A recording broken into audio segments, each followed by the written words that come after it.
La fonction caractéristique est la carte d'identité d'une loi.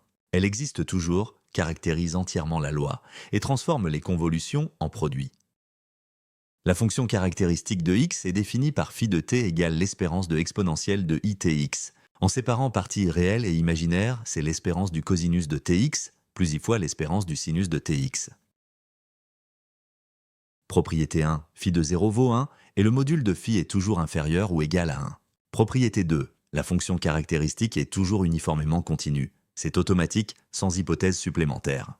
Propriété 3, si x et y sont indépendantes, la fonction caractéristique de la somme est le produit des fonctions caractéristiques. La convolution devient un produit.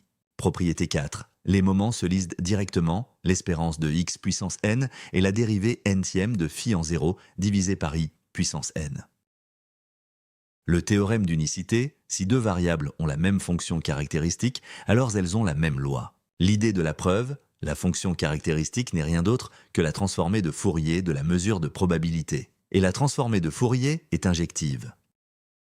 On peut même retrouver la fonction de répartition à partir de phi. C'est la formule d'inversion de Lévy.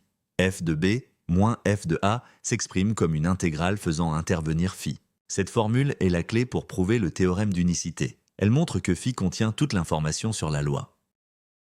Premier exemple, la loi normale centrée réduite. Sa fonction caractéristique est exponentielle de moins t carré sur 2. C'est une gaussienne dans l'espace de Fourier. Deuxième exemple, la loi de Poisson de paramètre lambda. Sa fonction caractéristique est exponentielle de lambda fois exponentielle de it moins 1. On trace ici la partie réelle pour lambda égale 3.